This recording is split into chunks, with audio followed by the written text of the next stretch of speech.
සමහර ෆිල්ම්ස් තියෙනව නේද? බැලුවට පස්සෙත් ඔළුවෙන් යන්නෙම නෑ. ඒවා අපිව හිනස්සනවා, අඬවනවා, සමහර වෙලාවට අපි ජීවිතය දිහා බලන විදිහ පවා සම්පූර්ණයෙන්ම වෙනස් කරනවා. අද මේ විග්‍රහයෙන් අපි කතා කරන්න යන්නේ අන්න ඒ වගේ සිනමා ඉතිහාසයේ නොමැකෙන සලකුණක් තියපු අනිවාර්යයෙන්ම බලන්නම ඕනේ නිර්මාණ 10ක් ගැන. ඉතින් කෙනෙක් ජීවිතේට එකපාරක්වත් බලන්න ඕන ෆිල්ම්ස් මොනවද? අන්න ඒ ප්‍රශ්නෙට උත්තර හොයාගෙන තමයි අපි මේ ලයිස්තුව දිගේ යන්න හදන්නේ. එහෙනම් අපි පටන් ගමු නේද? හරි. මුලින්ම අපි යන්නේ සිනමා ඉතිහාසයේ කොයි කාලයටත් අදාළ කවදාවත් පරණ වෙන්නේ නැති සම්භාව්‍ය නිර්මාණ 3ක් දිහා බලන්න. අපේ ලයිස්තුවේ අංක 1. ඉතින් පළවෙනි තැනට එන්නේ වෙන මොකක්වත් නෙවෙයි The Shawshank Redemption. මේක ඇත්තටම ෆිල්ම් එකකට වඩා අත්දැකීමක් කිව්වොත් වැරද්දක් නෑ. මේ ෆිල්ම් එක ඇයි මෙච්චර විශේෂ? එක හේතුවක් තමයි IMDb ඉතිහාසෙම ගත්තම ප්‍රේක්ෂකයන්ගෙන් වැඩිම රේටිං එකක් ගත ෆිල්ම් එක මේක වීම. නිකරුණේ හිරේට වැටෙන මිනිස්සෙගේ කතාවක් මේක. ඒත් ඒ කතාව හරහා බලාපොරොත්තු කියන්නේ මොනතරම් බලවත් දෙයක්ද? මිත්‍රත්වය කියන්නේ මොකක්ද? නිදහසේ නියම අරුත මොකක්ද කියලා මේ ෆිල්ම් එක අපේ හදවතටම කතා කරනවා. මේක බලපු ගොඩක් අය කියන දෙයක් තමයි මේක ජීවිතේ දිහා බලන විදිහ වෙනස් කරපු ෆිල්ම් එකක් කියලා. අනේක තමයි මේ නිර්මාණයේ තියෙන ඇත්තම මැජික් එක. දෙවනි තැනට එන්නේ ක්‍රයිම් මූවීස් ගැන කතා කරද්දි කාඩවත්ම අමතක කරන්න බැරි නමක් The Godfather. මේකට කියන්නේ අපරාධ චිත්‍රපට ඉතිහාසයේ රජා කියලා. මාෆියා පවුලක් ඇතුලේ බලය වෙනුවෙන් වෙන අර්ගලය, ඒ අතරම තියෙන පක්ෂපාතීකම, පාවා දීම, පවුල කියන සංකල්පය මේ හැමදේම ප්‍රේක්ෂකයව කතාව ඇතුළටම ඇදලා ගන්නවා. ඒ වගේම මාලන් බ්‍රැන්ඩෝගේ රංගනය ඒක නම් ඉතුම් වචන වලින් කියන්න බෑ. සිනමා ඉතිහාසයේම එකතු වුණු පුරාවෘත්තයක්. හරි, තුන්වෙනි තැන. මෙතනට එන්නේ සුපිරි වීර චිත්‍රපට කියන අදහසම සම්පූර්ණයෙන්ම වෙනස් කරපු ෆිල්ම් එකක්. The Dark Knight. ගොඩක් අය පිළිගන්න දෙයක් තමයි මේක තමයි මෙතෙක් ආපු හොඳම සුපර් හීරෝ ෆිල්ම් එක කියලා. ඇයි ඒක ලොකුම හේතුවක් තමයි හීත් ලෙජර්ගේ ජෝකර්. ඒක රංගනයකට වඩා එහා ගිය දෙයක්. ඇත්තටම කිව්වොත් ගොඩක් අය කියන්නේ මේ ෆිල්ම් එකේ හීරෝ බැට්මෑන් නෙවෙයි, ෆිල්ම් එකේම හොරකම් කළේ ජෝකර් කියලා. හරි. ඊළඟට අපි බලන්න යන්නේ නිකම්ම ෆිල්ම්ස් බලනවට වඩා ප්‍රේක්ෂකයව සම්පූර්ණයෙන්ම වෙනම ලෝකයකට අරන් යන මහා පරිමාණ සිනමා අත්දැකීම් ටිකක් ගැන. අංක 4 Interstellar. මේක නම් විද්‍යාවයි මිනිස්සුන්ට හැඟීම් නුයි පුදුම විදිහට එකට ගලපපු නිර්මාණයක්. හිතන්නකෝ කාල සාපේක්ෂතාවාදය වගේ සංකීර්ණ විද්‍යාත්මක දේවල් තාත්තා කෙනෙක්ගේ දුවක් අතර තියෙන සෙනෙහස වගේ හරිම සංවේදී දෙයක් එක්ක කොහොමද ගැලපෙන්නේ? ඒක මේ ෆිල්ම් එකේ පුදුම විදිහට කරලා තියෙනවා.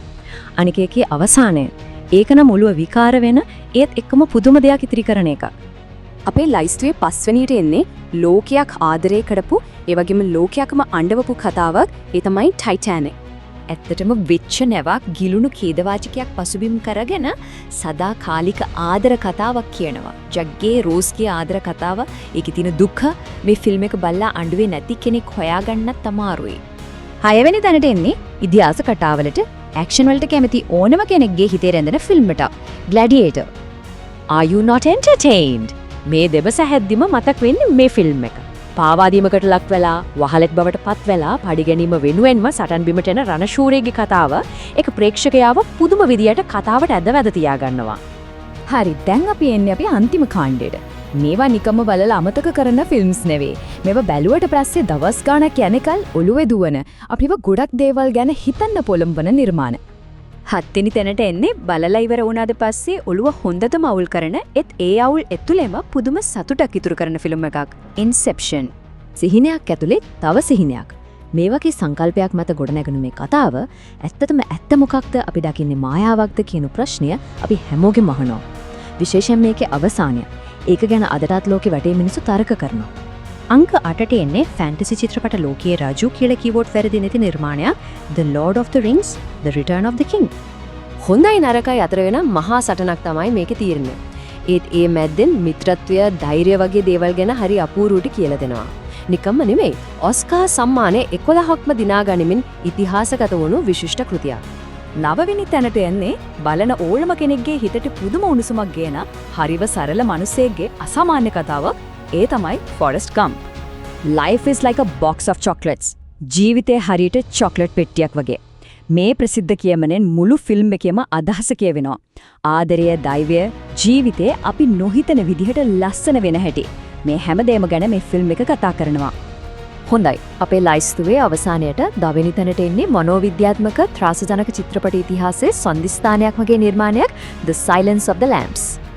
මේකේ ඉන්න හැනිබල් ලෙක්ටර් කියන චරිතය සිනමා ඉතිහාසයේ බිහිවුණු අමතක කරන්න බැරි භයානකම චරිතයක්.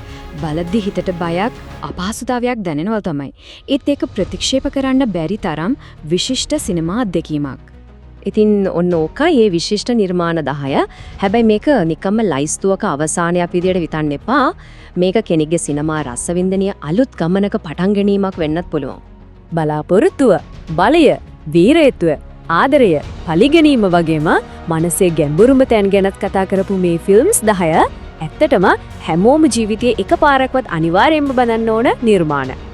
ඉතින් ප්‍රශ්නේ තියෙන්නේ මේ විශිෂ්ට නිර්මාණ 10න් කෙනෙකුගේ සිනමා කතාව පටන් ගන්නෙ කොතනින්ද? ඒ තීරණය දැන් තියෙන්නේ බලන කෙනා අතේ. ඒ සිනමා ගමනට මගෙන් සුබ පැතුම්.